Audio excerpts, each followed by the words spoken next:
Servus Männer, it's Red Pill Germany again.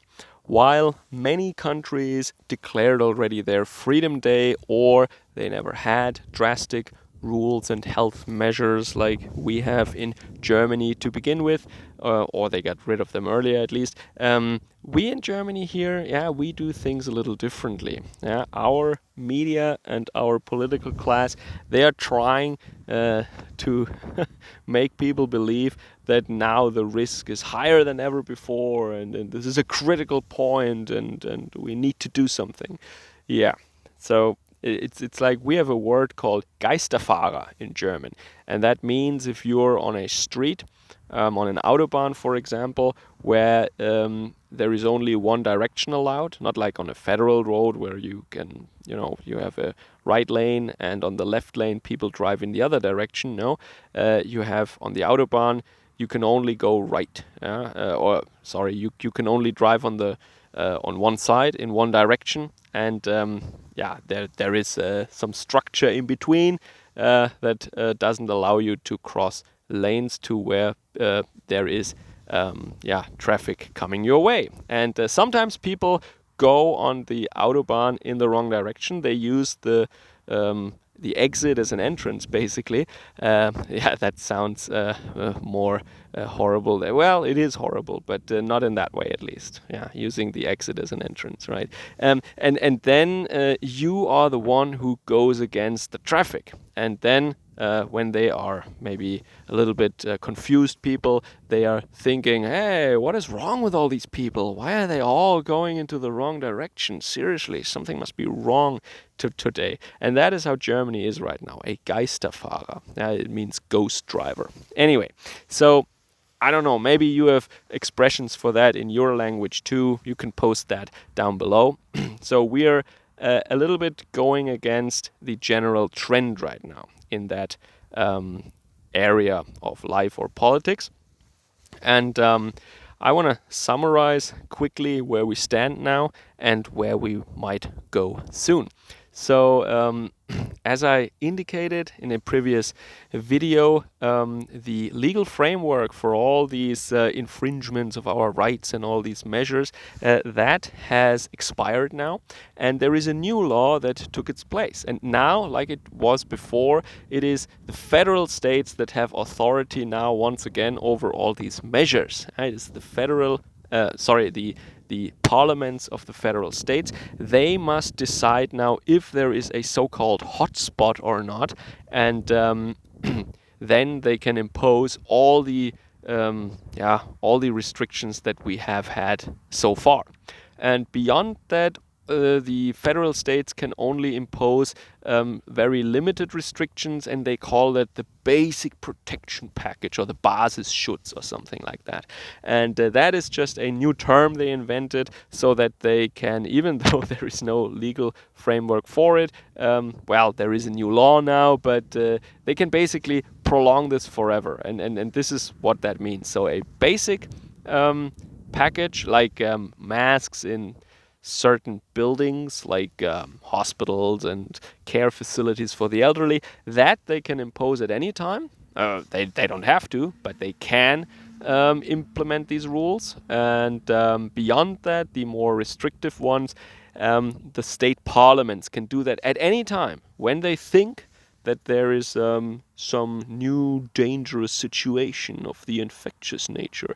And that just means at any time when a state parliament thinks they should take your rights away, they can, and they can call it a hotspot. Yeah? And there is no objective measure. It doesn't say, oh, the incidents must be like that, or the hospitals must be full, or so many fatalities or something. No, the law just says if the parliament decides, they can do it. Yeah? And that is where we stand right now in Germany. Yeah? So, and the narrative is, of course, that now with spring coming and summer, the numbers will go down. But what are we doing in autumn? What are we doing in winter? We will be without protection then, and we will need to have lockdowns again. And that is the big scary thing. Yeah? So also our chancellor, he is behind the proposal for a general vax mandate that will come at the latest in autumn.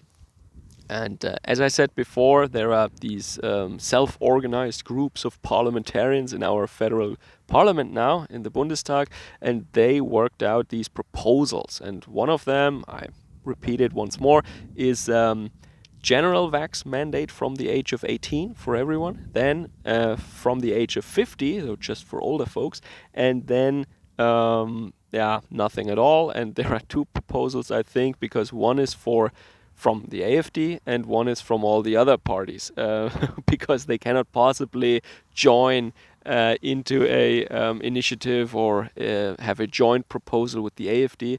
That's the kindergarten clownish nature that the Federal Republic of Germany and at least our parliament has right now. But there are more examples. And that is, for example, our health minister, who is using arguments and narratives like from 2020. He wants to tell people that they should be fearful, and he wants to create a state of panic. And he says that it's we're running out of time, and he literally said that the vax-free people, that they are taking other people as hostages. They are taking hostages. Those were his words, I think, and at least when you translate them into English, which is interesting. And it's one more example for the abusive nature of our state. They create a problem. They are the ones that it was the parliaments, it was the governments that were taking away people's rights and freedoms and so on, and locked them up and forced them to close down their businesses, made it possible, made it almost impossible for them to, in several cases, to earn money. Yeah, they basically banned them from going to work. Many people lost their jobs, but now they're like in an abusive relationship. They turn it around and they say it was you are the ones who created this problem, and you are the ones who are guilty for spoiling everyone's fun and creating problems. Not them who actually created these problems, who spread this thing and who imposed these measures then. That is the state that created the problem in the first place, but they don't want to hear about it. And another very clownish performance that could be seen in the Bundestag was by a very young parliamentarian from the Green Party, Emilia Faeser, something. I hope I can post a nice cut of that scene down below in the description. She really yelled, and she her tone. I mean, she spoke in Parliament, right? And it's her first term, of course. She's 21. I mean, and so she really yelled, and she accused, of course, the AfD and the vax-free. Her youth was basically ruined. She couldn't party. She couldn't go abroad, and she couldn't go to museums and concerts and festivals and parties. And why couldn't I party? This is almost like she sounded like. I mean, even if you don't understand German, you should at least watch a snippet of that talk or of that speech she gave. It wasn't really a speech. She was really yelling like a petulant child that she actually is. And also she was lying, I think, because it was later found out that on social media she said that was it June or July, whatever, in 2020 she went to Denmark, and that is clearly going abroad. So yeah, there you go. She even lied, apparently.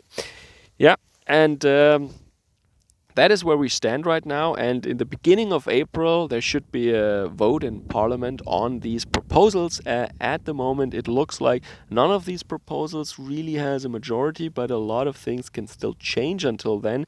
And our government is like in power now for roughly 100 days or something, and they need something to show for. They're not really looking good, and that would be something that they need, kind of, even though, as I said before, it's not really a government proposal. This is a sneaky strategy that Scholz used to not be responsible for that by just saying the government doesn't present their own proposal, but the MPs should form groups as they like and stuff like that. Yeah, And also, I should add that the normally when there is a vote on things, the parties, the MPs of the respective factions and parties, they're more likely, they're more forced to vote a certain way, and they explicitly said in this vote you only should consider what your conscience tells you, and the faction shouldn't really control your vote, which is interesting because whenever they say that every 5 years or so, that really signals to people, wait, what about all the other decisions? So basically, the MPs are just automatons that vote as the faction lead tells them to. That's what that means. But at least in this instance, they tell us, oh, this is such a highly ethical question. Only your conscience should guide you in this question. Yeah? All right. So I keep you posted on that. And just the basic takeaway message is Germany is acting as if this health situation is escalating when it clearly isn't. Our hospitals are not overbooked or something. It's they're not empty either, but it's normal, I would say. And also the symptoms with this new variant are very manageable and not really bad at all. And also, if you want to get that concoction so bad, if this pharmaceutical product, if you like it so much, well, you're free to get it. I mean, there is enough. Nobody is keeping you from that. And also, as I said before, we know so much more about this right now. It was purely speculative in the beginning, but now we see that they lied. They lied when they said that it protects not only you but also others. Yeah, that's clearly wrong, and it doesn't really always protect you in the first place. But I think just like most Germans, you're very tired of hearing these things because it was very clear for a long time, and these arguments have been exchanged so many times over and over that it's really, nobody wants to hear that anymore.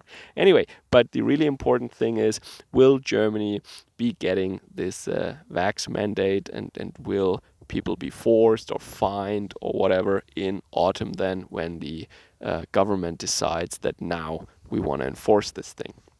Just imagine there are 15 million people in Germany that are still vax free.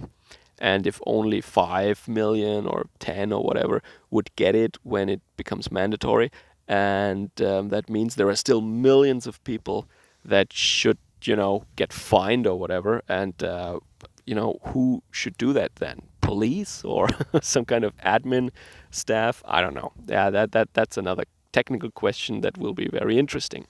Anyway, that's my story so far, and I think in the next video we will talk hopefully about something else than this tedious topic. Take care. Servus, Kameraden.